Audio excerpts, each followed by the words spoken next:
포피의 손을 잡아요. 포피의 귀를 기울여요. 마음을 열고 포피와 친구 되면 당신의 눈이 되어 세상을 보여드려요.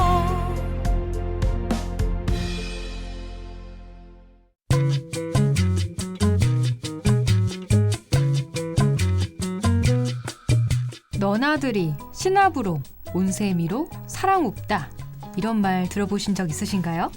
들어본 단어도 있고 또 처음 들어보는 단어도 있는데요.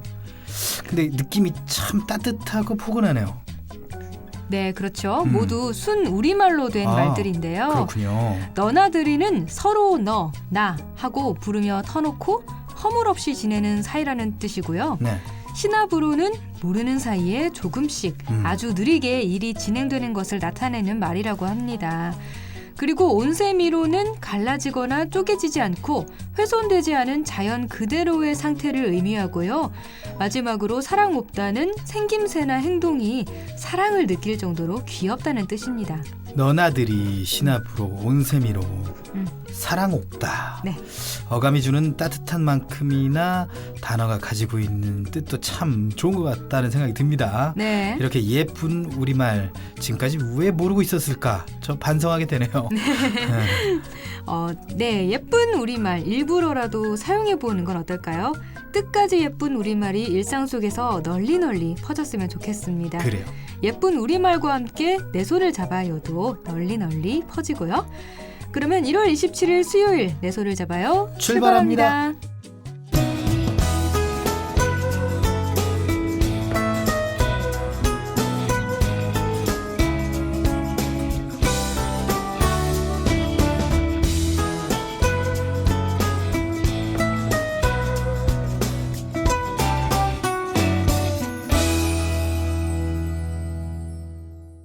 안녕하세요. 내 손을 잡아요 진행의 권순철입니다. 안녕하세요. 홍옥희입니다. 네, 시나브로는 제가 좀 들어본 말이고 네. 온세미로도 어떤 닉네임이라서 좀 들어본 말이었는데 뜻은 몰랐는데 또 이런 뜻을 가지고 있군요. 네. 갈라지거나 쪼개지지 않고 자연 그대로의 상태. 그래서 시나브로는 좀 천천한 네. 가자는 거죠. 저는 이 시나브로가 제가 그 옛날에 했던 취업 스터디 이름이 시나브로였거든요. 그러니까 이제 조금씩 천천히 발전해 나가서 결국엔 취업 성공하자, 취업 뽀개기 하자 막 이런 네. 의미로 지었어요. 그래서 지금도 그 카톡 단체 채팅방 이름을 시나브로라고 해놓고 그래서 굉장히 이 시나브로라는 말에 좀 애착이 있어요. 지금까지도 이 스터디했던 사람들이랑 잘 지내고 있기 때문에. 오, 네. 좋습니다. 또 오키 씨는 어떤 또 단어가 또 더 시나브로가 마음에 들어요? 네, 시나브로가 제가 쓰고 있기 때문에 자주 접하고 있기 때문에 가장 마음에 들고 그래요. 뭐 사랑 없다 뭐 이런 거는 저를 빗댄 단어. 그래요? 네, 생김새나 행동이 사랑을 느낄 정도로 뭐 그렇다. 은하수의 순우리말을 알고 있습니다. 은하수요? 네. 은하수가 한자군요. 네. 은하수가 한자였잖아요. 그러면 미리네라고. 미리네. 네. 맞다. 네. 예. 그걸 좋아하신다고요? 그러면? 예. 은하수가 뭔지 우리 동요에 나오는 반달. 네네. 푸른 하늘 은하수. 네. 은하계가 상당히 좀 공상과학 영화에서는 되게 무섭게 쓰이지만 네. 은하수 혹은 또 미리네 이런 거 들으면 좀 굉장히 좀 따뜻한 것 같아요. 그렇죠. 뭔가 되게 귀엽고 그런 느낌이 있네요. 그러게요. 자, 이 단어가 주는 또 어감. 그런 것도 중요한 것 같아요. 중요하죠. 진짜. 네. 사실 분홍색보다는 핑크색이 좀 더 어감이 좋잖아요. 핑크색이 좀 더 뭔가 핑크한 것 같고. 그렇지. 그런. 그러니까 좀 뭔가 예쁘잖아요. 네. 에이핑크 같고. 어쨌든 그런 어감도 되게 중요하고 그 어감이 핑크라는 영어보다는 또 너나들이 온세미로 이런 따뜻한 어감이 있는 우리말 순 우리말이 이렇게 따뜻한 어감이 느낌이 든다는 게 굉장히 또 우리 말이 참 아름다운 말이구나 그렇게 생각할 수도 있을 것 같다는 생각이 맞아요. 듭니다. 단어가 좀 동글동글한 느낌이 드네요. 그렇습니다. 자, 오키 씨와 저도 이 청취자 여러분께 시나브로 사랑 없게 느껴지는 DJ가 됐으면 좋겠다라는 생각이 듭니다. 네. 자, 내 손을 잡아요 코너 또 오늘 또 다양하게 마련돼 있죠. 코너 오키 씨가 소개해 주시죠. 네, 오늘은 1월에 문화가 있는 날입니다. 오늘 이야기 톡톡에서는 1월 문화가 있는 날에 대해 알아볼게요. 그래요. 문화가 있는 날. 오늘은 문화가 있는 날 특집 같지 않습니까? 왠지 모르게. 그림까지 포함하면 완전히 특집인데. 코너를 일단 계속 들어봐야겠는데요. 그래요. 오늘 권순철의 노하우에서도 문화가 있는 날을 맞아서 지난해 개관한 장애인 문화예술센터 아하. 이음을 소개해드리겠습니다. 네, 그리고 홍옥희의 그림 읽어주는 여자에서는 문화가 있는 날을 맞아 모네의 양산을 든 여인 작품에 대해 이야기 나눠보겠고요. 이국제 정보톡톡에서는 겨울용 전열, 전자제품을 올바르게 관리하는 방법에 대해 알아봅니다. 이건 문화하고 좀 관계가 없군요. 네. 그렇습니다. 자, 내 손을 잡아요에서는 여러분의 많은 참여를 기다리고 있습니다. 네, 참여할 수 있는 방법은 다양합니다. 페이스북에서 KTV 국민방송, 인터넷 라디오를 검색하면 저희 페이지가 나오는데요. 그쪽으로 메시지 보내주세요. 아니면 인터넷에서 포피 채널을 검색하면 저희 블로그가 나옵니다. 블로그를 통해서도 참여가 가능하니까요. 많이 많이 참여해주세요. 공공개혁, 공공비효율은 줄이고 국민 혜택은 늘리고 노동시장 개혁, 청년 일자리를 만들어가고 금융개혁, 경제의 맥박을 뛰게 하고 교육개혁, 배움이 즐거움이 되는 능력 중심의 사회를 만들고 공공, 노동, 금융, 교육, 4대 개혁 100년의 미래를 만드는 오늘의 혁신 미래가 있는 나라의 오늘은 달라야 합니다.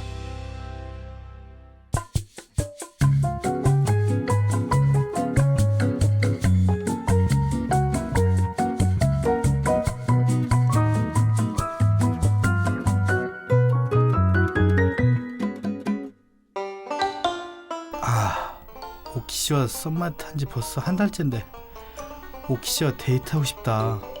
데이트 신청해야 하는데 어떻게 하지?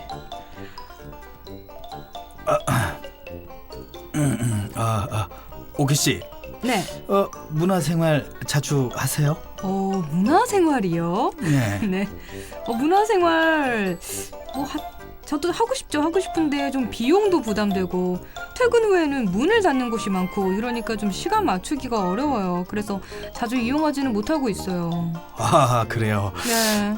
문화가 있는 날 이용하시면 되잖아요. 문화가 있는 날이요? 네, 문화가 있는 날. 이 매달 마지막 주 수요일이 문화가 있는 날인데 전국의 영화관이나 공연장, 미술관 등 다양한 문화시설의 문턱을 낮춰서 보다 쉽게 문화생활을 누릴 수 있도록 문화융성위원회와 문화체육관광부에서 지난 2014년 1월부터 시행한 제도죠. 그래서 말이죠.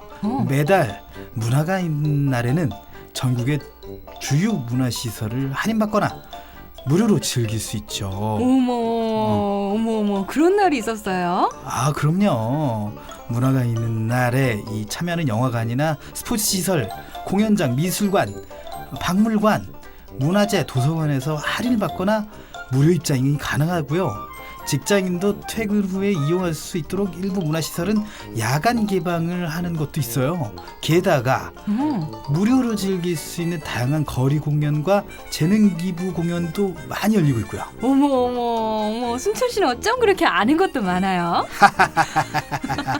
멀려. 그런데 오키 씨, 네? 오늘이 1월에 문화가 있는 날이에요. 어머. 오늘 저와 문화생활 즐기러 가지 않으실래요? 순철 씨, 전 좋아요.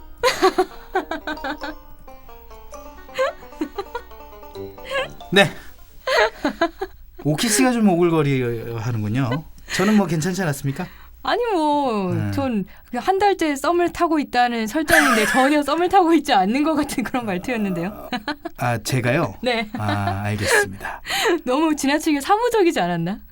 그럴 수도 있겠죠. 네. 제가 이제 문화가 있는 날에 세일즈를 한 게 아닌가 하는 생각이 드네요.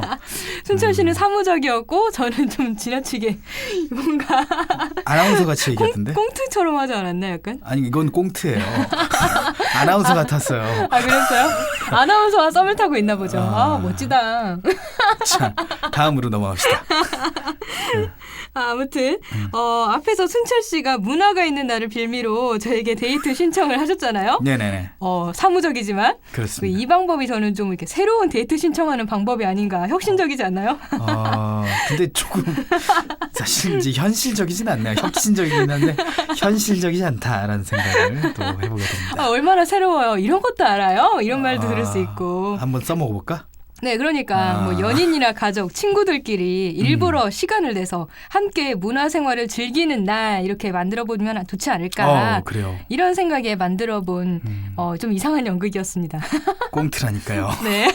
그 아이디어고요. 어쨌든 네. 굉장히 좋은 생각입니다.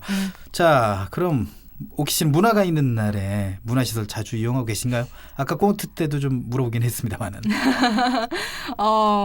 문화가 있는 날에 제 주변 사람이 영화를 반값에 본 경우는 있었어요. 제 친구가. 반값. 네네.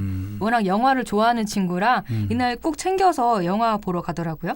그래요. 이제는 많은 국민들이 문화가 있는 날을 알고 계신 것 같죠? 네, 지난해 실시된 설문조사를 보면 국민의 45.2%가 문화가 있는 날을 알고 있다고 답했는데요. 그러니까 국민의 절반 정도가 이 날을 알고 있는 셈이죠. 그래요. 절반 정도. 저도 알고 있고 옥희 씨도 알고 있어요. 네. 절반 정도 알고 있구나. 자, 문화가 있는 날에 그런데 만족도 이런 건 좀 어떤지 알아봤어요? 만족도도 상당히 높게 나타났어요. 문화가 있는 날을 알고 있다는 응답자 가운데 80% 이상이 문화가 있는 날에 만족하고 있다고 답했고요. 참여자들 중에 96%가 다시 참여하겠다고 답했고요. 주변인들에게 추천하겠다고 답한 비율도 97%를 기록했다고 합니다. 문화가 있는 날이 굉장히 인지도 높아졌네요. 네. 이렇게 문화가 있는 날에 대한 인지도가 높아진 만큼 문화를 제공하는 영화관이나 미술관과 같은 기업이나 단체 이 참여도 늘고 있다는 얘기가 있네요. 네, 참여해야 이득이라는 걸 이제 인식이 된 거겠죠. 네. 많은 사람들이 찾으러 오니까. 문화가 있는 날에 참여하는 기업은 2014년에 37곳에서 지난해에는 86곳으로 대폭 늘어났고요. 영화관이나 박물관, 미술관, 도서관 등 다양한 문화시설뿐만 아니라 주요 대기업 등에서도 참여하고요. 서울대나 고려대와 같은 주요 대학들도 문화가 있는 날에 동참했습니다. 네, 아무래도 많은 기관과 단체에서 참여하게 되면 문화가 있는 날 프로그램도 많아지고 그 내용도 더 다양해질 수 있을 것 같다는 생각도 듭니다. 네, 그렇죠. 지난해 11월을 기준으로 2,081개의 프로그램이 참여한 것으로 나타났는데요. 이거는 시행 초기에 비해서 2배 이상 증가한 거라고 해요. 기획 프로그램의 내용도 더욱 다양해져서요. 전국 문화예술회관이나 박물관, 미술관 등에서 작은 음악회가 400회 정도 열렸고요. 동동동 문화놀이터 사업을 통해서 500여 개의 문화예술단체가 직접 아동 보육시설이나 교육시설을 찾아갔고요. 동자가 아동 할 때 동자인가요? 네, 아이 동자도 있고 마을 동자도 있고 뭐 움직일 동자도 있고. 그래서 동동동. 네네네. 이게 한자로 돼 있습니다, 여러분. 네, 서로 다른 한자로 되어 있어요. 그래서 이렇게 아동 보육시설이나 교육시설을 찾아갔고요. 네. 또 전국 70여 개의 작은 도서관에서 490여 회의 문화가 있는 날 특별 강연이 열려서요. 많은 지역 주민들이 참여했습니다. 기업이나 단체 참여가 확산되면서 문화가 있는 날을 진행하는 프로그램의 질도 높아지고 그렇죠. 그에 따라 인지도와 만족도도 향상되는 것 같아요. 네. 올해도 많은 기업, 단체들의 참여가 기대되는데 올해는 문화가 있는 날 어떻게 운영될 계획인지 알려주세요. 문화가 있는 날이 지금 시행 3년 차예요. 그렇죠. 그래서 올해는 총 130억 원의 예산이 투입될 예정인데요. 당초 80억 원이었던 예산에 추경 예산 40억 원을 확보한 것으로 지난해와 비슷한 규모입니다. 그동안 문화가 있는 날을 시행하면서 나온 다양한 의견들을 반영하게 되는데요. 문화가 있는 날에 지역마다 문화 프로그램에 참여할 수 있는 기회가 다소 좀 차이가 난다는 의견이 있었어요. 네. 그래서 올해에는 지자체 특성에 맞는 문화예술 프로그램을 발굴해서 이 지역에 가면 이런 문화 프로그램을 즐길 수 있다 하는 이런 인식도 자리 잡을 수 있도록 하겠다는 거고요. 올해에는 문화가 있는 날이 포함된 주를 문화 주간으로 지정하는 등 문화를 즐길 수 있는 시간을 더 확대할 계획이라고 합니다. 네, 그래요. 오늘이 이제 27일이고요. 문화가 있는 날이 매달 마지막 주 수요일이니까 네. 이 직장인들이 이 평일 문화생활을 맞아요. 즐기는 것이 좀 어렵다는 부분들도 좀 있었는데 또 주의 가운데다 그렇죠. 보니까. 예. 이게 목요일에 또 일을 해야 되거든요. 이 부분도 개선이 될까요? 네, 그 문화가 있는 날이 많이 자리 잡긴 했지만요. 직장인의 경우에는 퇴근 시간이 늦어서 제대로 즐길 수 없다는 지적이 나왔는데요. 그래 퇴근을 시켜줘 이제 문화생활하니까. 그렇죠. 퇴근을 해야 문화생활도 할 수 있는 건데 문화생활 하겠다고 일도 내팽개쳐두고 뭐 갈 수도 없으니까. 그러니까 말이죠. 정부에서는 올해부터 이 같은 의견을 반영해서요. 정시 퇴근이 어려운 사회적 여건을 완화하고 조성할 수 있는 사업을 실시할 예정이라고 밝혔습니다. 네, 역시 또 언급을 계속하게 되는데 오늘 2016년 첫 번째 문화가 있는 날입니다. 네. 매달 문화가 있는 날마다 진행되고 있는 프로그램 중 이 바로 하나가 집콘. 네. 집에서 콘서트 하는 거 아닙니까? 집들이 콘서트. 네. 이게 화제가 되고 있는데 네. 2016년 1월 문화가 있는 날인 오늘도 여전히 집콘이 진행이 되는 건가요? 네, 집들이 콘서트는 그동안 실제 뮤지션의 집이나 게스트하우스 등 다양한 장소에서 콘서트나 강연 형식으로 열렸는데요. 문화가 있는 날에 대표 프로그램으로 꼽힐 만큼 큰 호응을 얻고 있습니다. 네. 오늘 있을 집코는요. 취준생의 집, 희망을 노래하다라는 주제로 저녁 7시부터 청년희망재단에서 열릴 예정입니다. 네, 기대가 많이 됩니다. 네. 이번 집콘의 주인공 누군가요? 제가 한번 노래를 불러볼 테니까요. 깜짝 놀라셨죠? 한번 맞춰보세요. 노래. 아하.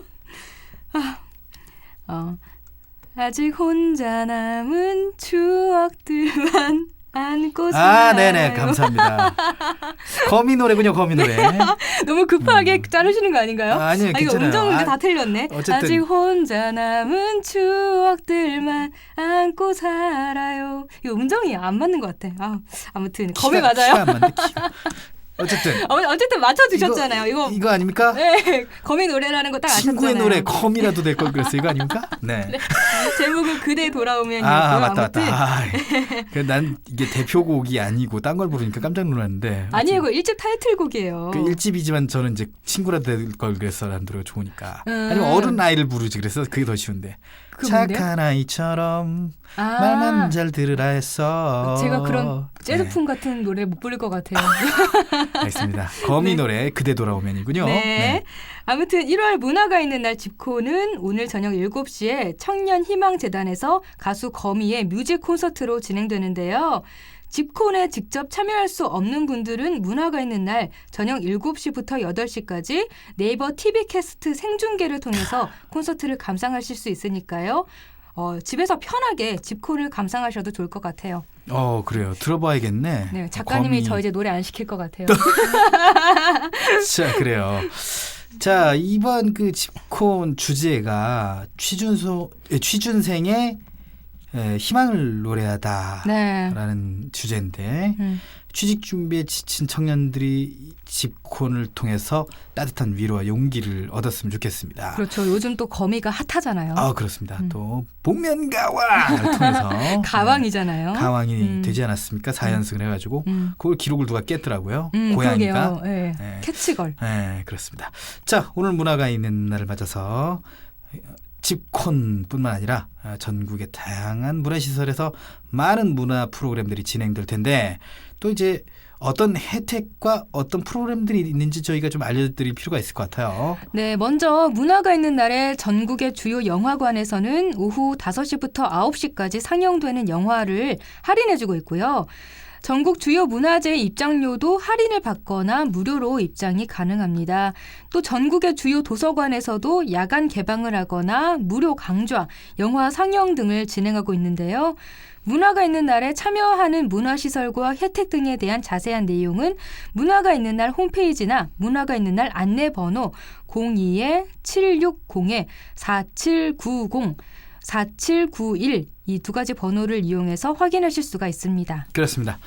어쨌든 오키 씨가 아는 거미 노래는 그대 돌아오면이었다는 거 기억해 주시기 바라겠고요. 거미가 원래 노래가 어렵잖아요. 그렇죠? 네, 알겠습니다. 자, 많은 분들이 문화가 있는 날 혜택 잘 알아보시고 놓치지 말고 이용해서 일상 속에서 풍족한 문화 생활을 즐기시기 바랍니다. 내 손을 잡아요에서는 여러분의 많은 참여를 기다리고 있습니다. 알고 싶은 정보가 있다, 방송에 참여해보고 싶다, 함께 나누고 싶은 사연이 있다, 모두 좋습니다. 페이스북에서 KTV 국민방송 인터넷 라디오를 검색하면 저희 페이지가 나오는데요. 그쪽으로 메시지 주시거나 진행자에게 메시지를 보내주세요. 그리고 인터넷에서 포피 채널을 검색하면 블로그를 통해서도 참여가 가능합니다. 방송을 들을 수 있는 방법도 알려드릴게요. KTV 홈페이지와 모바일 앱 팟빵으로 접속하면 실시간으로 들을 수 있습니다. 그리고 유튜브를 통해서도 만날 수 있으니까요. 혹시 실시간으로 진행되는 방송을 놓치신 분들은 팟캐스트 서비스를 이용하면 다시 들으실 수 있습니다.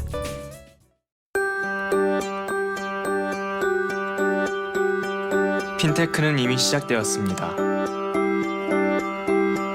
결제, 송금, 은행 업무 등 우리는 예전보다 간편하고 빠르게 사용하고 있습니다. 새로운 방식으로 예금, 보험, 펀드, 편리한 생활을 누리고 있죠.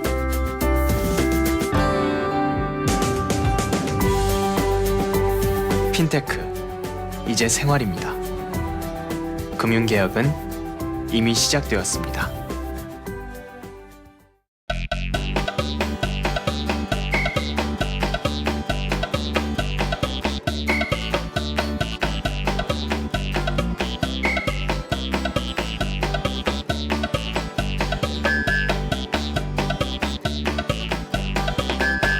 네, 지금 여러분께서는 KTV 포피 채널 내 손을 잡아야를 듣고 계십니다. 네, 이번 시간은 권순철의 노하우입니다. 아무래도 장애를 가진 분들은 문화생활을 즐기는데 어려움이 있을 것 같다, 이런 인식이 있잖아요. 어떠세요? 일단 이동. 이동. 어디서 하든 이동이 좀 어려울 것 같고요. 동행인이 있어야 편하죠, 아무래도. 그렇죠. 동행인을 이제 일일이 구하기 어려우면 저같이 이제 혼자인 분들은 어쩔 수 없이 그냥 SNS에 네이버, 같이 갈 사람 없나요? 구하고. 그러거나 아니면 네이버 TV 캐스트를 켜겠죠. 네. 그런 부분이 제일 좀 어려운 것 같아요. 그리고 이제 프로그램 자체도 이제 좀 뭐라 그럴까, 우리가 좀 와닿는 그런 음악이 많으면 좋은데 음악 콘서트도 좀 한계가 있고 집콘 같은 경우도 집에서 콘서트 하는 건데 그게 양이 많지 않잖아요. 이 객석의 양이. 네, 그렇다 보면 좀 어려움이 좀 있을 것 같고. 네. 그렇습니다. 네. 그래서 지난해 말에요. 정부가 설립한 최초의 장애인 문화예술 전용 시설인 이음이 설립됐다고 합니다. 그래서 오늘 권순철의 노하우에서는 순철 씨가 장애인 문화예술센터 이음을 소개해 주신다고요? 네, 제 이제 전문 분야 아니겠습니까? 장애계의 그렇죠. 또 전문 분야이기 때문에 제가 또 노하우를 또 소개를 해드려야죠. 네. 이 장애인문화예술센터 이음은 장애인과 장애예술인들이 이 문예수 참여를 좀 확대하고요, 창작 활동을 지원하기 위한 목적으로 건립한 곳인데요. 문화예술을 매개로 장애인들의 삶의 질을 개선하고 계층 간의 벽을 낮춰서 사회 통합을 실현하고자 하는 정부의 정책 의지가 반영이 됐다는 점에서 그 의미가 크다고 볼 수가 있겠죠. 그리고 이름을 진짜 잘 지은 것 같아요. 네. 이음. 그렇습니다. 의미가 되게 여러 가지로 있을 수가 있잖아요. 네. 이 센터의 이름 이음은요, 장애인과 비장애인, 예술가와 대중을 이어준다는 의미를 가지고 있는데요. 지난해 8월 공모를 통해서 선정됐다고 합니다. 이음센터는 지하 1층부터 지상 5층까지의 건물인데 지하 1층에는 공연 연습실이 있고요, 2층에는 시각예술 전시관, 3층에는 각종 회의실과 창작 지원실이 있고요, 5층에는 공연 연습과 발표를 할 수 있는 스튜디오가 있습니다. 네. 그런데 장애인 예술 문화센터라고 하니까 왠지 좀 장애인만 이용할 수 있을 것 같고 그래요. 그런 건가요? 아닙니다. 이어주는 거 아닙니까? 아하. 비장애인과 장애인을 이어줘야 되기 때문에. 그래요. 역시 여러 가지 의미가 있었던 그렇습니다. 거예요. 그렇죠? 이 이음센터는 지난해까지 대관을 기본으로 좀 운영이 됐는데 네. 대관은 장애인들에게 먼저 우선권이 주어지지만 비장애인들도 얼마든지 이 이음의 공간을 이용할 수가 있도록 개방을 했고요. 이용료는 인근의 공공문화시설 대관료를 기준으로 책정을 했는데 네. 개인 창작자가 대관할 경우에는 기존 대관료의 50%가 할인된다고 합니다. 네. 싸죠? 네, 그러게요. 좀 개인 창작자에게는 되게 좋은 반가운 소식일 것 같은데요. 네. 지난해 11월에 이 이음센터가 개관한 것 맞잖아요. 네. 그렇죠. 개관한 지가 아직 얼마 안 됐는데 그래서 올해부터는 본격적으로 다양한 문화예술 프로그램을 이용할 수 있을 것 같아요. 그렇습니다. 올해부터는 대관 운영뿐 아니라 기획 프로그램들도 준비되어 있는데요. 매달 문화가 있는 날에 이 장애인들이 공연 활동에 좀 참여할 수 있는 프로그램을 운영을 하고요. 장애예술인 육성 프로그램으로 특별한 스타, 특별한 밴드, 예술 사업으로 장애예술의 소개와 만남 등의 기획 사업도 추진할 예정이라고 합니다. 뭔가 이런 특별한 스타, 특별한 밴드 이러니까 뭔가 진짜 특별할 것 같고 그렇죠. 앞으로 이 이음센터에서 진행될 다양한 문화예술 프로그램에 대한 기대가 더 커지는 것 같아요. 네. 특히 오늘이 문화가 있는 날이잖아요. 이 매달 문화가 있는 날마다 이음센터에서도 특별한 프로그램을 진행한다고요? 네. 오늘 문화가 있는 날을 맞아서요. 이음센터에서는 I Love 문화가 있는 날을 운영하는데요. I Love 문화가 있는 날은 전시와 연극, 음악회, 토크쇼 등 다양한 문화 행사로 꾸며질 예정이라고 합니다. 네. 2016년에 첫 번째 문화가 있는 날인 오늘은 어떤 프로그램들이 진행되나요? 네, 오늘 이음센터에서는요. 네. 여성 장애인 화가인 김형희 씨의 특별 초대전 삶을 드로잉하다라는 아하. 이름의 전시회가 있고요. 네. 시각장애인 김지호 씨와 서울 오케스트라가 함께하는 신년 특집 음악회와 뮤지컬 안내견 탄실이 갈라쇼 그리고 시각장애인 천재음악인 이기현 씨의 하수상 밴드와 연탄길의 작가 이철환 씨가 함께 꾸미는 음악이 흐르는 강연쇼 아하. 등이 진행이 됩니다. 뭐 제가 아는 분들도 꽤 많네요. 그러게요. 진짜. 하수상 밴드 김지호 씨 많이 되게 아시죠? 진짜 화려하게 캐스팅이 된 것 같아요. 그러게요. 호화 많은 분들이 캐스팅. 참여하신 것 같은데 네. 이음센터의 아이러브 문화가 있는 날 이 프로그램에 참여하려면 어떻게 해야 되죠? 네, 아이러브 문화가 있는 날 이 행사에는요 누구나 참여할 수가 있는데 관람을 희망할 때는 미리 전화로 참석 예약을 해야 한다고 해요. 참석 예약 전화는 02 서울 지역 번호죠. 02 6737에 0900 6737에 0900으로 네. 하시면 되는데 이 아이러브 문화가 있는 날 행사는 매달 문화가 있는 날마다 진행을 한다고 합니다. 네, 그래서 미리 예약을 하셔서 참여를 하시면 좋을 것 같아요. 네, 특히 무료라고 하니까요. 빠른 예약이 필수겠는데요. 그렇습니다. 빠른 예약 필수. 네. 네. 또 장애인과 비장애인이 함께 문화 체험을 할 수 있다는 점에서 모두에게 진짜 특별한 경험이 될 것 같아요. 네.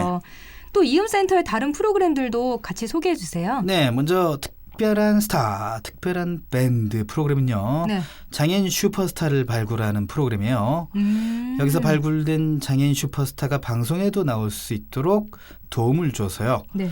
장애인 예술의 대중성을 확보하고 장애인 예술에 대한 인식을 개선하기 위해 진행된다고 합니다. 장애인 슈퍼스타.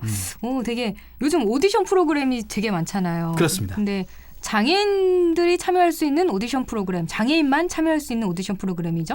되게 특별할 것 같아서 이거는 순철 씨가 한번 진행을 맡아보면 어떨까? 네.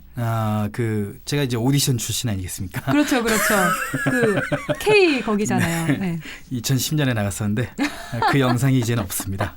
찾아보셔도 없더라고요. 이제 한 6년 전 기억을 더듬어서 네. 한번 진행자로 네, 나서보는 건 알겠습니다. 어떨까? 어떻게 좀 진행을 한번 해보도록 하고요. 네. 자, 그리고 장애예술의 소개와 만남은 장애예술인이 뛰어난 예술적 성과를 이뤄내도 이에 대해서 합리적인 평가를 받기도 힘들고 홍보도 어렵다는 점을 보완하기 위해서 이음센터를 활용해서 작품 전시도 하고 공연도 선보일 수 있도록 하기 위해 마련됐습니다. 네, 그렇군요. 저는 그 이음센터가 장애인 문화예술센터라고는 하지만 장애인에게뿐만 아니라 비장애인에게도 열려있는 공간이라는 점이 인상 깊었어요. 네, 그렇군요. 그리고 이음센터가 정부가 설립한 최초의 장애인 문화예술센터로서 그 역할과 의미가 남다를 것 같은데요. 네, 정부가 그렇죠. 설립했기 때문에. 맞습니다. 장애문화예술 발전을 위해 이음센터가 맡은 역할이 장애예술인들이 편안하게 창작 활동을 펼칠 수 있는 무대를 마련하고 장애인들이 적극적으로 문화예술에 참여해서 삶의 질을 높일 수 있는 계기를 마련하는 건데요. 네. 그러기 위해서 이음센터에서는 양질의 예술 프로그램을 개발하고 장애예술인들을 발굴해서 지원해 나갈 계획이라고 합니다.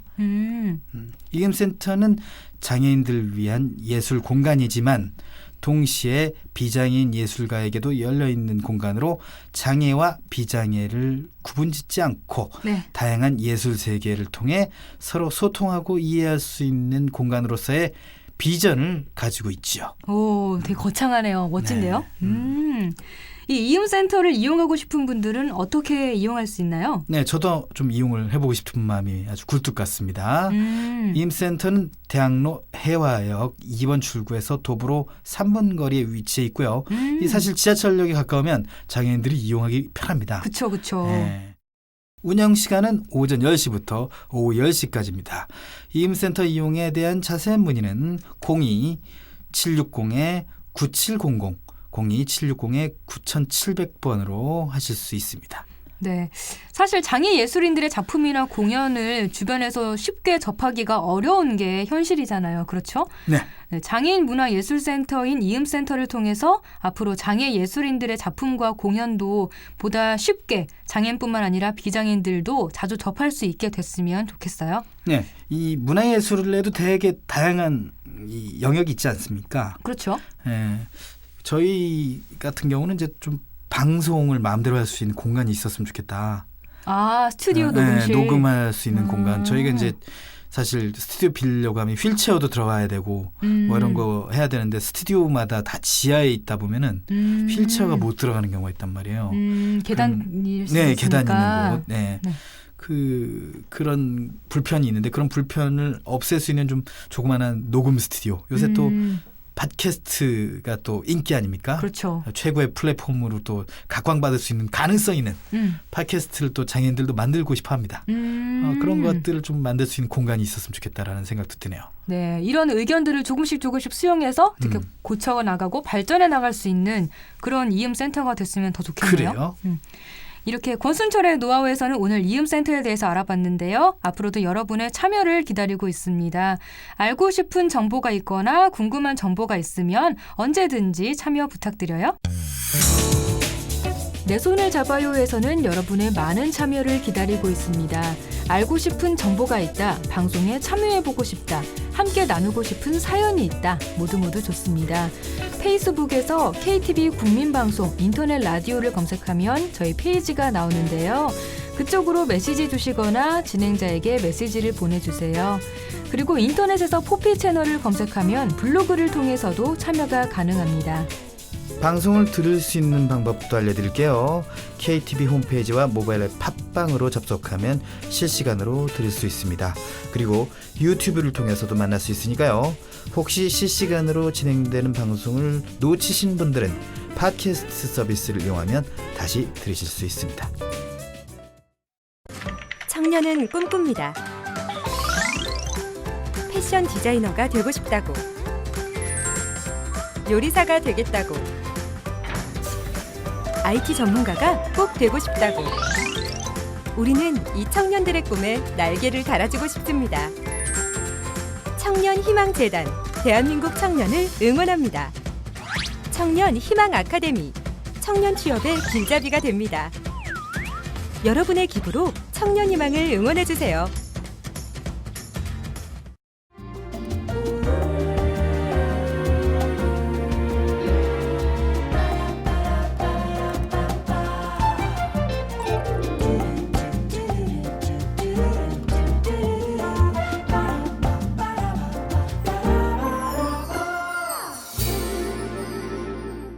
네, 이번 시간은 홍옥 키가 전하는 그림 읽어주는 여자입니다. 자, 오늘은 어떤 명화를 만나볼지 항상 기대가 되죠. 매일매일 전 진행을 하고 있으니까. 네, 기대해 주셔서 감사합니다. 네. 오늘 살펴볼 작품은 모네의 양산을 든 여인이라는 작품입니다. 아, 양산을 들었어요, 여자가. 네, 그렇습니다. 아, 그렇군요. 제가 질문 하나 드릴게요. 네.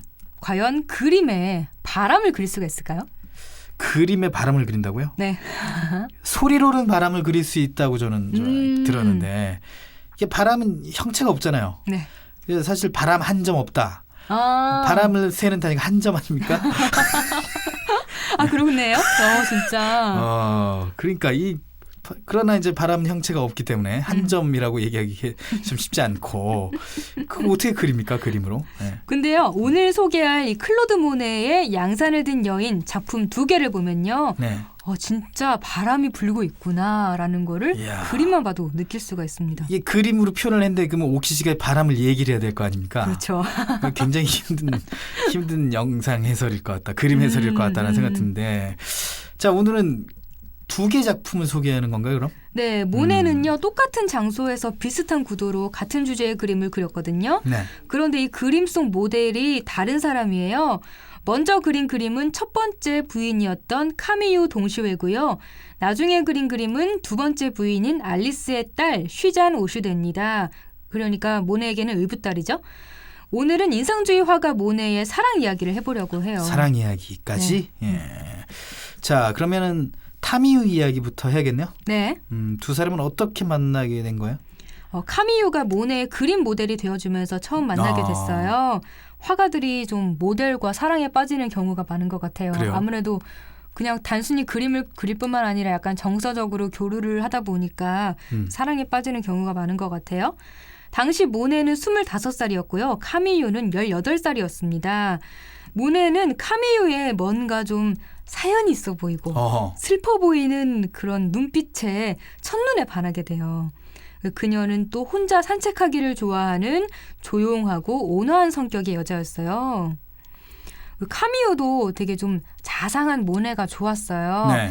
그래서 두 사람은 사랑에 빠졌고 동거를 하게 되는데요. 그래서 어느 때보다 좀 행복한 생활을 보냅니다. 그래서 모네가 지인에게 보낸 편지에 저는 그 어느 때보다 행복합니다라고 썼을 정도였어요. 예. 진짜 우리가 행복할 때도 행복하다고 말하기가 힘든데 행복하다고 이렇게 표현을 할 정도로 진짜 행복했던 거예요. 동거하고 2년 만에 카미유는 아이를 임신하게 되는데요. 그런데 이 두 사람의 사랑이 순탄한 것만은 아니었어요. 아이를 임신하면서 결혼을 하려고 했는데요. 모네의 가족들이 엄청 심하게 반대를 했어요. 왜냐하면 당시 그림 모델이 좀 굉장히 천한 취급을 받았거든요. 왜냐하면 당시에 그림 모델을 하는 사람들이 보통 무희거나 매춘부였기 때문에 되게 안 좋게 보는 시선이 많았어요. 그래서 가족들은 결혼에 반대하면서 모네에게 생활비 지원을 끊어버립니다. 생활비 지원을. 네. 당시에 모네가 좀 실험적인 인상주의 그림을 그리면서 대중들에게 인정받지 못했던 때였기 때문에 수입이 없던 모네였는데 이렇게 경제적 지원까지 끊어지면서 더 심한 가난에 시달리게 되죠. 그래서 모네는 가족을 먹여 살리기 위해서 더 열심히 그림을 그렸어요. 네. 그리고 카미유는 그런 모네를 위해서 더 헌신적인 모델이 되어줬고요. 하지만 이렇게 열심히 그린 그림들 역시 살롱에 입선되지 못하면서 대중의 외면을 받습니다. 그때 당시에는 참 대중의 외면을 받다가 이때가 돼서야 그러니까 우리가 그림을 볼 줄 아는 시대가 돼서야 이 각광을 받는 그런 것들이 참 화가들의 지난번에 저희가 얘기했지 않습니까? 사후에는 이 사람들이 어떻게 생각할까? 왜 그때는 나를 이렇게 가난하게 만들어 놓고 네. 뭐 어쨌든 그래요. 남자의 각도로 좀 얘기를 해볼게요. 이 사랑하는 여인과 자식을 먹여 살리지 못한다는 건 이 남자로서 굉장히 가슴 아픈 일이에요. 그렇죠. 뭔가 좀 무능력함을 느끼고 그랬겠죠. 그러니까요. 당시에 바지유라는 친구가 있었어요. 이 친구가 모네의 그림을 구입하면서 이렇게 생활비를 보태주는 식으로 모네를 많이 도와줬거든요. 그래서 모네는 아들 장이 태어났을 때 바지유에게 대부를 해달라고 요청했어요. 당시 그 서양 사람들은 대부를 두는 게 좀 일반적이잖아요. 네. 지금도 뭐 그렇지만. 근데 이렇게 계속된 가난에 시달리다가 바지유에게 이런 편지를 보내기도 합니다. 통통하고 예쁜 사내 녀석이야. 얼마나 귀여운지 몰라. 하지만 먹을 것도 없이 지내는 애엄마를 생각하면 가슴이 미어진다네. 예, 이런 편지를 바지유에게 보내야 했던 모네의 심정은 진짜 더 참담했겠죠. 네, 그러한 상황이 마음 아프기도 하지만 모네가 이 카미유를 얼마나 사랑했는지도 느껴지는 것 같네요, 그죠? 네, 그렇죠. 모네는 꾸준히 인상주의 그림을 그리면서 파리 대중들에게 다가가고자 했어요. 드가, 르누아르, 세잔 등과 함께 인상주의 전시회도 매년 열었고요. 모네의 작품으로 소개했던 인상 해돋이 작품도 기억하시죠? 네. 이 작품 덕분에 인상주의라는 말이 만들어졌고 새로운 회화 양식이 더욱 발전하게 됩니다. 그리고 대중들에게도 서서히 인상주의 작품들이 받아들여지기 시작했지만요. 그렇다고 모네가 갑자기 막 부자가 되고 막 그림이 팔리고 막 이런 건 아니었어요. 여전히 가난에 시달리고 있었습니다. 그런데 모네가 그렇게 사랑했던 여인 카미유가요. 둘째 아들 미셸을 낳은 후에 32살의 나이로 자궁암으로 사망을 아이고야. 합니다. 그때 당시에는 뭐 평균 나이가 30, 40 정도 됐으니까 뭐 제명에 살았다 이렇게 생각할 수도 있지만 30살가 너무 젊지 않아요? 30살에 죽는다는 건? 근데 이제 평균 이제 수명이 한 38세 정도 됐다니까. 아, 그래요? 근데 이제 왜냐면 또 의학도 발달하지 못했고 그때 암이면 거의 이제 불치병이라고 그렇죠. 볼 수 있기 때문에 좀 안타깝긴 하네요. 근데. 근데 카미유는 자기 몸이 안 좋다는 걸 알고 있었어요. 하지만 집에 병원비를 댈 돈이 없으니까 네. 모네에게는 말하지 못했어요. 그냥 자기 그렇겠죠. 혼자 앓고 네. 있었던 거죠. 그래서 모네가 카미유의 병을 알았을 때는 이미 카미유의 몸에 종양이 다 퍼진 뒤였어요. 그렇게 모네는 마음으로는 행복했지만 물질적으로는 풍족하게 해주지 못해서 미안했던 첫 번째 부인을 떠나보내게 됩니다. 그런데 좀 기묘한 게요. 당시 모네는요. 카미유와 그리고 또 다른 한 여인과 동거를 하고 있었어요. 기묘한 동거네 진짜. 네, 그렇죠. 이 사람이 두 번째 부인이 될 사람인데요. 알리스 오슈데라는 여인이에요. 부유한 미술품 수집가인 에르네스 오슈데의 부인이었습니다. 하지만 불경기에 오슈데가 파산을 하면서 두 사람은 따로 지내게 되는데요. 알리스는 자식들과 함께 모네의 집에 와서 지내게 됩니다. 모네가 그렇게 제안을 했다고 해요. 어허. 우리 집에 와서 살아라. 너 지금 지낼 곳이 없으니까. 네. 카미유 입장에서는 웬 여자가 갑자기 자기 집에 와서 남편과 함께 지내게 되는 거죠? 되게 뭔가 기가 막히고 좀 이상한 생각이 들 법하죠? 예. 그러니까 이제 대놓고 외도를 한다라고 생각할 수밖에 없는 네. 그런 상황이잖아요. 당신은 가부장적이라 그런가? 이런 배짱이 어디서 나오는지 모르겠는데 모네와 알리스는 분명히 좀 뭔가 그런 약간 이상한 끼리끼리한 뭔가 그런 정서적 유대가 있었을 거예요. 그러니까 뭐 남자가 아무 관심도 없는 여자한테 자기 집을 내어주는 그런 성의는 절대 보이지 않잖아요. 네. 어느 정도 관심이 있으니까 이런 성의를 보였겠죠. 그렇죠. 그리고 카미유도 두 사람 사이가 보통이 아니라는 건 직감을 하고 있었을 거예요. 하지만 알리스는 병든 카미유를 지극정성으로 간호를 해요. 아이고. 그래서 카미유는 그런 알리스에게 의지할 수밖에 없었어요. 그렇죠. 자기 병들었는데 자기 허약한 나를 간호해 주니까. 그리고 그래서 알리스가 데려온 자식들에게도 카미유가 되게 잘해줬어요. 뭔가 그냥 고마우니까 잘해주고 싶은 마음이었겠죠. 그리고 알리스는 카미유가 죽었을 때 그 인종 절차도 꼼꼼하게 챙겼습니다. 네. 그래서 두 사람 사이에서 은근히 한 남자를 공유하는 어떤 그런 동질감? 그런 게 있었던 것 같아요. 근데 이게 남자 입장에서 이해가 잘 안 갈 수도 있지만 저는 뭐 어느 정도 동질감을 느낄 수도 있다고 봐요. 왜냐면은 제가 볼 때는 이 자신의 병을 정말 극진히 돌봐주는데 내 남자를 사랑하고 있다. 남자 입장에서는 사실 오히려 어떻게 보면 그때 당시의 입장으로 봤을 때 그때 당시라면 굉장히 좀 이해가 가는 상황인데 여자 입장에서는 어떻습니까? 여자 입장에서는 제 입장이라면 약간 좀 애증이 느껴질 것 같아요. 그러니까 공존하는 거죠, 그게. 네네, 교차하기도 그러니까, 하고 네. 밉기도 하고 네네. 사랑도 하고 이런. 남편이랑 뭐 잘 지내는 모습을 보면 막 질투가 폭발할 것 같은데 근데 나한테 나한테 다 또 잘해주니까 뭐 또 그냥 이렇게 살지 뭐 이런 생각이 들 것 같기도 하고. 그러니까 그때 당시에만 통용될 수 있는 얘기가 아닐까 하는 생각도 드네요. 네, 그렇죠. 지금이라면 난리 났겠죠.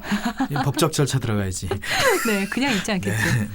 1879년에 카미유가 사망한 이후에 모네는 아내를 병들어 죽게 했다는 죄책감에 시달리면서 인물화는 더 이상 그리지 않고요. 풍경화에만 매진해요. 네. 카미유 말고 다른 누군가를 모델로 그림을 그리기가 싫었던 거예요. 그래서 알리스와는 카미유가 죽은 지 오랜 시간이 지난 후인 1892년에 결혼합니다. 알리스가 1891년에 드디어 이혼을 하게 되거든요. 그래서 그 다음 해에 결혼을 하게 된 거예요. 이혼을 하고 나서. 하지만 알리스를 모델로 한 그림은 많이 그리지 않았어요.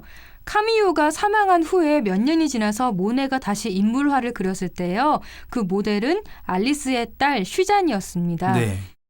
모네는 의붓딸인 슈잔을 좀 사랑하기는 했지만 그 어느 누구도 카미유만큼 모네에게 친밀감과 신뢰감을 형성한 그림 모델은 되지 못했어요.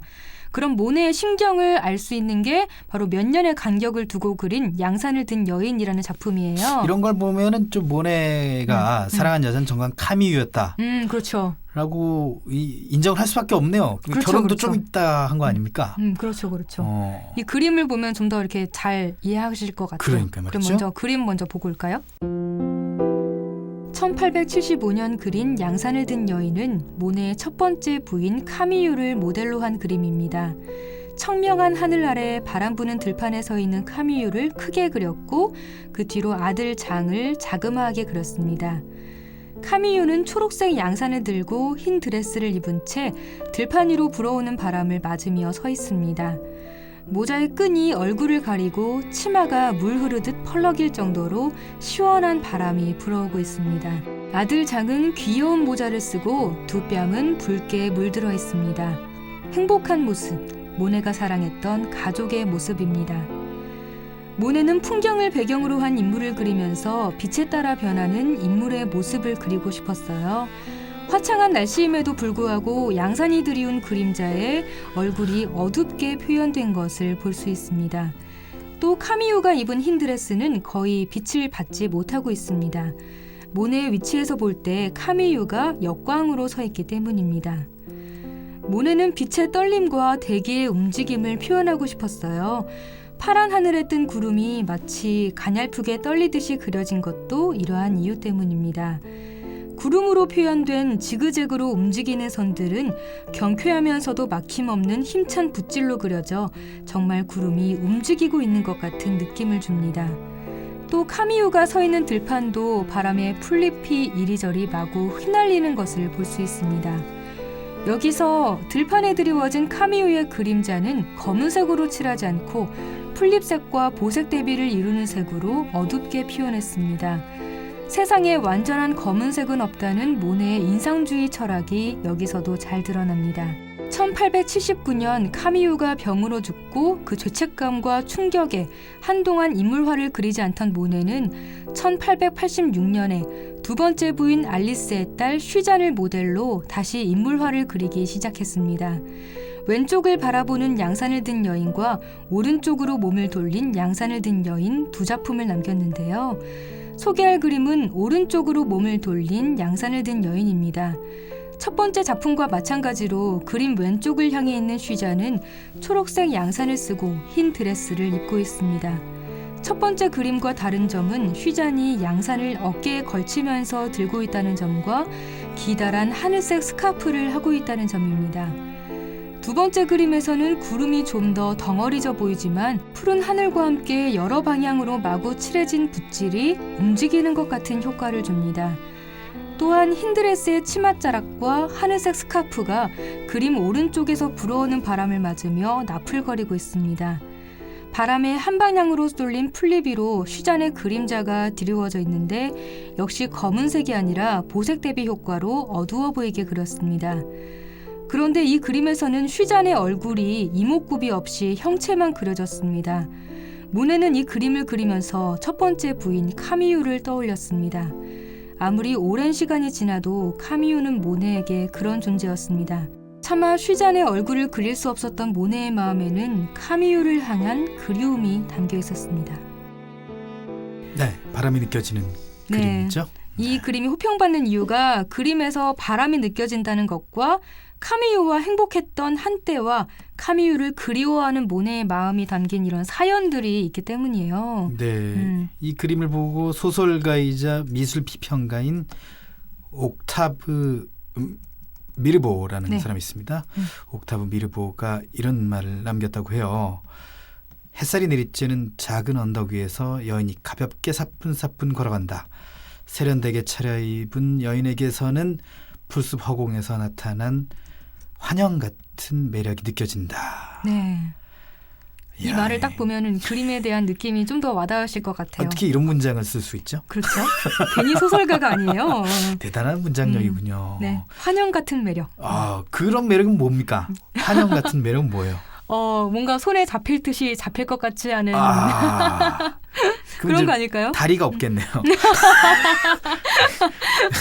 이런 명화를 다리 없는 여자로 만들어버리는. 아, 미안합니다. 네. 아니, 여러분 한번 점심시간에 웃으시라고. 네. 네, 알겠습니다.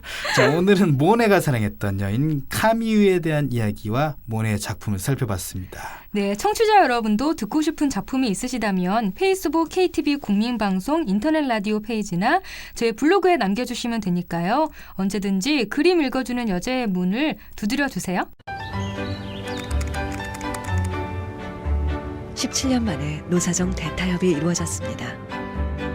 하지만 일자리를 찾는 많은 사람들이 대타협의 실천을 애타게 기다리고 있습니다. 그들의 일자리가 빈자리가 되지 않도록 반복되는 쪼개기 계약은 사라져야 합니다. 일하고 싶으면 2년 더 일자리가 보장되어야 합니다. 재취업의 기회가 확대되어야 합니다. 대한민국 모두가 원하는 일자리를 찾을 수 있도록 노동개혁 입법을 응원합니다.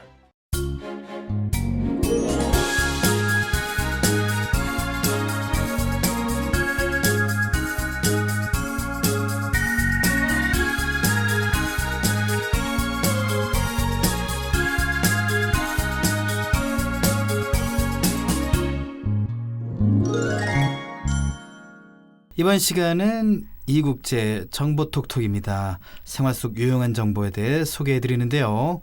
오늘은 어떤 정보가 기다리고 있죠? 겨울철에 가정이나 사무실에서 히터나 가습기 등 전열, 전자제품을 많이 사용하시잖아요. 하지만 이런 전열, 전자제품들은 평소에 올바른 방법으로 잘 관리하는 게 무엇보다 중요한데요.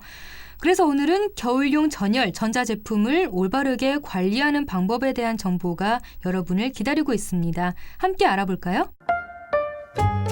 이국제의 정보 톡톡. 차가운 날씨에 가장 바빠지는 건 실내 전열 전자제품인데요. 추위를 많이 타는 분이라면 초겨울부터 사용하셨을 전열기기들. 겨울철이라 거의 매일 사용하게 되는 이 제품들이 100% 실력 발휘를 할 수 있도록 꼼꼼하게 관리하는 방법 한번 짚고 넘어가 볼까요? 첫 번째, 히터 관리법입니다. 히터를 오랜만에 작동시키면 쾌쾌한 냄새가 나는 걸 경험해 보셨을 텐데요. 바로 히터 안에 곰팡이가 생겼기 때문입니다. 여름 동안 필터 안에 차있던 습기가 곰팡이가 서식하기 좋은 환경을 만든 거죠. 이렇게 필터에 퍼져 있던 곰팡이와 세균은 히터를 작동할 때 공기와 함께 호흡기로 들어와서 각종 호흡기 질환을 유발할 수도 있습니다. 또한 공기가 많이 건조해진 겨울에는 실내 먼지가 필터 속에 쌓인 채로 히터를 작동하면 공기 중으로 먼지를 흩뿌리기 때문에 히터의 성능이 떨어지는 건 물론 건강까지 해칠 수 있습니다. 따라서 히터를 자주 사용하는 겨울철에는 최소한 한 달에 한 번씩은 필터를 청소하고 자주 사용하지 않는 계절에도 3개월에 한 번씩은 필터를 관리해 주는 것이 좋습니다.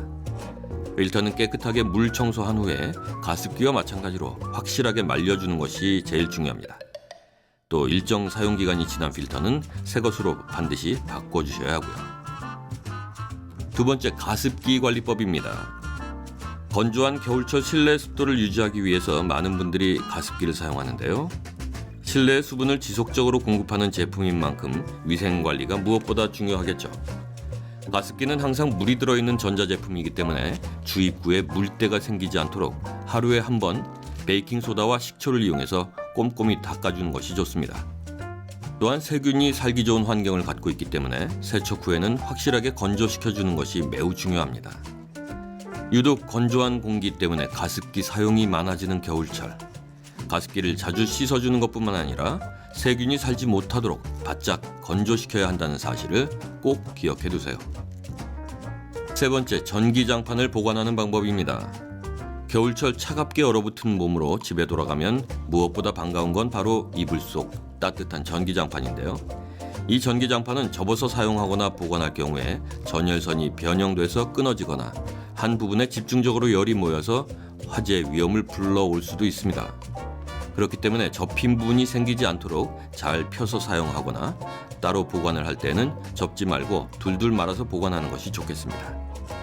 또한 헤어드라이기나 다리미 등 다른 전열기구를 전기장판 위에 올려두게 되면 화재가 발생할 수 있으므로 반드시 주의해야 합니다. 외출을 하거나 장시간 사용하지 않을 때는 과열 방지를 위해서 반드시 전원을 뽑는 것도 잊지 마시고요. 추운 날씨에 더욱 자주 사용하는 겨울철 실내 전열 전자제품.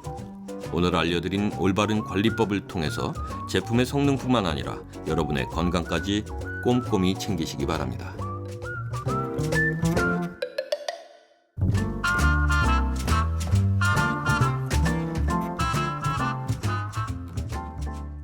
히터라든지 가습기, 전기장판 이거 저뿐만 아니라 대부분 사람들이 겨울철에 애용하는 그런 전기, 전자, 전열 제품이잖아요. 네. 그렇죠? 뭐 한시도 떼어놓지 않으면 겨울을 이겨내지 못할 것만 같은 이 특히 전기장판 중요한데 근데 이거를 잘 관리해야겠다는 생각은 하지 못했어요. 아, 그럼요. 저도 제 몸 관리를 하지 못하는 거죠.